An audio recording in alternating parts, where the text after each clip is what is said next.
Hey, what's up? It's Chris here from Chris's Sci-Fi Reactions. Today we're back with another Red Dwarf. No, it's been a while, but I'm going to be uploading 5 episodes of Red Dwarf this week on Patreon. There'll be probably 3 episodes, I believe, on YouTube. So you will be able to get early access or even extreme early access over on Patreon. Yeah, I don't think there's much else to be said. Been enjoying the series so far. A lot of one-offs, no real underlying plot orientation other than get back to Earth. Yeah, so really it is more of a, I don't know, I watch a lot of Doctor Who Supernatural, which we would classify as Monster of the Week. I don't know what you would classify this, but very individualized stories. It would be interesting to see an underlying story occur in Red Dwarf. I wouldn't mind that.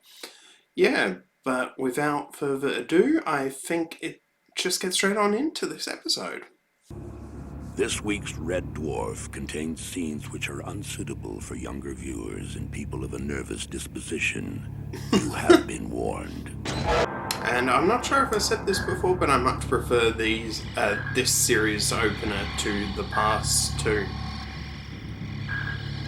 Knife man, so set your taste buds on DEFCON 3. Yeah, you've really made an effort here. Where'd you get all this stuff? I just got sick and tired of using plastic knives and forks, man, so went to the medical unit and nicked some gear. This is a scalpel. I'm supposed to cut my food with a scalpel? Something that's been inside someone's guts? It's all been cleaned, it's all been washed, it's clean. Something that long ago in history... It's for cows. Artificial insemination. It's been washed, it's clean, it's all been sterilised. You want lemon juice or what? Excuse me. Yeah, I'm with Kat. This isn't a meal, this is an autopsy. It's only the starter, man. What about the main course? Hey, you think I got nothing better... Very cheeky. I don't care how clean that is, I just would not ever eat that. I mean, I guess you could say, like, a morgue, an autopsy room is like the most sterile place in the planet. Hardly. No, not really your type, I suppose. Silly old trout like that. She's my mother. I am so sorry, sir. Just forget it. Oh, how can I forget it, sir? I compared your mother to a foolish, aged, blubbery fish. I said she was a simple-minded... Freeze. There she is. Magnificent woman. Good- very good prim, school very proper. Some girls, say is that? austere. Some people took her for cold, thought she was aloof. Not a bit of it. Just despised idiot. Enjoying your meal, sir? It's delicious, Crichton. Geese, Megan, delicious. It's my own recipe, you know. Shami kebab Diablo. This? Yeah, that sort of reminds me of Alien, actually. I wonder if they took any design inspirations from As that far as we movie. can tell, yes. So where'd the creature go?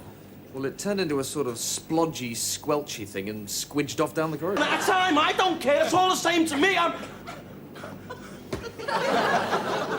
Thank God for that. Right. As far as I... When you see it, aim roughly in its direction. And But the if heat seekers will it's do the rest. a non-corporeal object, it won't generate heat, will it?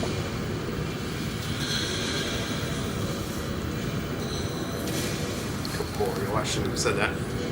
It said if it's a non-living thing, such as a light, it won't generate any heat.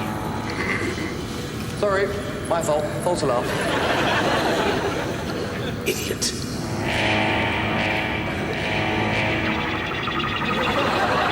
Oh, give me a break.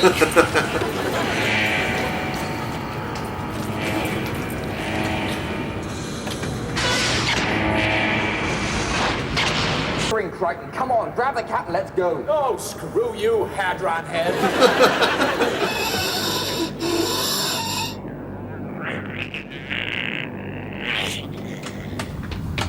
Where have you been? Let's go! Get you angry? Darling, I wish you could have seen him in action. He was like a set of pistons in an ocean liner engine room. I think I'm going to be sick. Don't get angry, that's what it wants. Blister and mother. It's a dream come true. So energetic. I honestly thought my false teeth were going to fall out. How lovely. The positions you bent me into. Terrific! That sounds enchanting. Well done.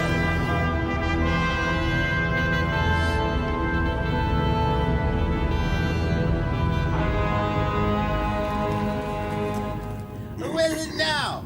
It's gone back down to the cargo bays, sleeping off a 4-course meal of fear, vanity, guilt and anger. You better get it before it comes back for seconds. Vanity, that's Just the one because it's from an Cat, armor-plated right? alien killing machine that salivates unspeakable slobber doesn't mean it's a bad person. What we've got to do is get it round... Blasted into the stratosphere. Good plan. That's the best plan yet. Let it get knackered eating me to death, then you guys can just, like, catch it unawares. Well, that's certainly an option, David, yes. But here's my proposal. Let's get... Possession of an Alsatian dog after I'd really like Crichton to stay like this. Tarts, it's clobbering time.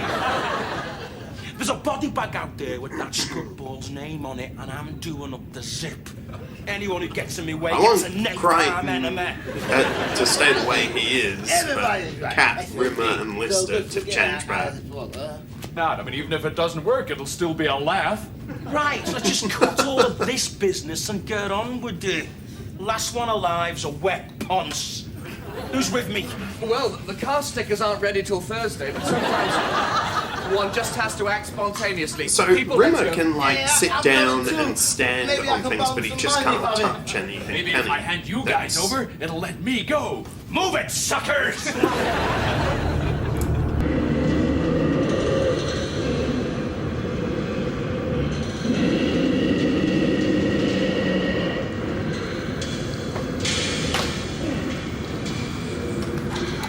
This set looks quite big. I wonder if it just looks bigger than it actually is, or... Come on, you chicken. Show us your slobbery chops and we'll blow them off. And Chris Barry's. You ever forgive me, sirs? Well, naturally, I will commit suicide immediately. Hey, we're all a bit whacked out there. Say that again. Come on, let's go and clean up. If I don't get into some coordinated evening wear, I'm gonna have to resign my post as most handsome guy in the ship.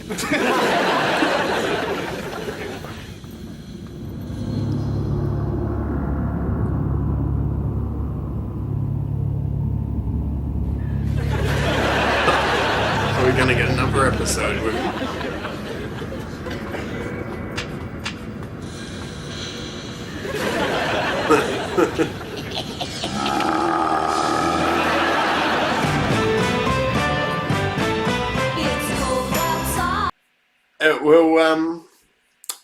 I actually really enjoyed that episode. I think...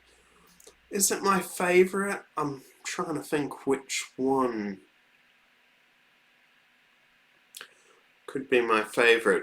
This one's certainly up there with them. I mean, I really did enjoy the time travel one, Stasis Leak, but this one certainly is good and had many, many funny moments. I think the actors did an absolutely brilliant job at the whole thing, playing their characters without, you know, certain emotions, like Vanity, Danny played without Vanity, and all of that. And I think the one that plays Crichton, I've forgotten his name off the top of my head, but he, I think, did a really good job without his guilt. Made his character really funny. The others were a bit funny, but I think the humour really came from Crichton's character. Specifically, a lot of that humour was there. That, I'm not downing the others, you know, Chris, Craig, they all did an absolutely wonderful job, but I think a lot of the humour was based around Crichton's character. If I was going to give this a score, I think I'd give it an 8. It's a pretty strong, solid episode. It leaves it open for a follow-up episode at the end. Whether there will be a follow-up episode or if that's just, the end there, I'll have to wait and see. But certainly, I'm looking forward. This season so far has been pretty good with the parallel universe one with the big crunch involved. I'm more of a heat death sort of thing, but the big crunch is a nice one to look at and play with, and it made a good episode. I'm trying to think what the second episode was of Marooned. But yeah, let's break this down anyway. So we start off, there's some sort of alien creature that has made out of this locked up pod or whatever it was in space. Seems to have the ability to change its appearance. Also, this scene was really funny. Crichton being able to attach different things to his groinal socket. I thought that was pretty funny. I'm totally with the cat not wanting to eat anything, using medical supplies while they've been probably cleaned in a way deeper than anything else.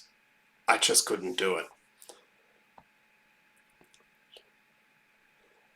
Here we have Rimmer looking at sort of his childhood. This scene really did remind me a bit of that scene in Better Than Life when they were on the beach and getting ready to have ants come over them and they had jam all over their face. Crichton makes a remark about Rimmer's mother and feels quite guilty about it. Holly tries to warn them of an alien, but obviously in the past there had been issues. Then this whole scene with Lister and Crichton was hilarious, with it changing shape into Lister's underpants or boxer shorts. Yeah, so he had his fear taken away from him. So that made him obviously quite ambitious to go out and just kill it without thinking. Then Crichton and the rest of the gang go looking for it. Except Lister, he's still in the medical bay. They fire off guns, bazookoids, I think he called it. And obviously it's heat-seeking, but only one generating heat was the cat. The cat obviously here being tricked by the polymorph. Then the polymorph turns into Rimmer and sucks Crichton's guilt out, making a really funny Crichton. Then eventually Rimmer loses his anger and becomes, very passive. Passive to the point of a bit pathetic. Then they decide to go down and hunt it, search out the polymorph, and then it dies pretty much quickly when they open the doors that have the 2 explosive devices in them. And then at the end, we end with seeing a second polymorph disguised as Lister. Okay, so that was my breakdown of Red Dwarf Season 3, Episode 3, called Polymorph. Yeah, so I really enjoyed that. Gonna stick with an 8 and keep going with the episodes. And you should get an episode daily here on Patreon, and over on YouTube you should get 3 episodes on Wednesday, Thursday and Friday, I believe. Yeah, so I don't think there's much more else to be said. If you enjoyed this reaction, don't forget to give it a like, share and subscribe, and I will see you next time. Bye.